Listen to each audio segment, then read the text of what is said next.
அப்போ எங்களுக்கு தெரியல எங்கள் உயிருக்கே ஆபத்து விளையக்கூடிய அளவுக்கு நிறைய விஷயங்கள் நடக்கணும். தண்ணி வச்சுட்டு போயிட்டாரு. டேய் சந்தோஷம், டேய் டேய் டேய் சந்தோஷம், டேய்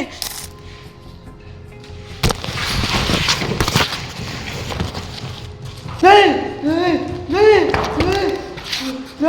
டேய் டேய் சந்தோஷம், டேய் டேய்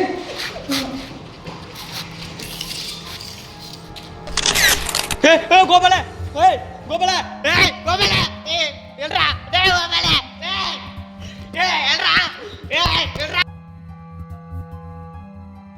அடர்ந்த காட்டு நடுவில் இருக்கும் இந்த லொக்கேஷன் தெரிஞ்சு நானும் என் கூட வந்த பையனையும் கூட்டிகிட்டு அந்த லொக்கேஷனுக்குள்ளே இறங்கினேன். என் வாழ்க்கையிலேயே எங்கேயும் நடக்காத ஒரு மிகப்பெரிய விளைவுகளும் அதுவும் இல்லாமல் கேப்சர்களும் நிறையவே பண்ணியிருந்தேன். நம்ம சேனல்லையே எத்தனையோ கைவிடப்பட்ட நிலையிலுக்கும் பில்டிங்கில் சைக்கோர்கத்தாவில் வீடியோ எடுத்திருக்கோம். மட்டும் கேட்டுக்கிறேன், வீடியோ மிஸ் பண்ணாமல் ஃபுல்லாக பாருங்கள். அப்படி உங்கள் வீட்டு பிள்ளையாக நினச்சி எனக்கு ஒரு லைக் மட்டும் பண்ணிட்டு வந்துடுங்க. வீடியோ கடைசி வரையும் பார்த்துட்டு உங்களோட கருத்து என்னன்னு சொல்லிட்டு மறக்காமல் கமெண்ட்டை சொல்லுங்கள். ஆரம்பிக்கலாமா?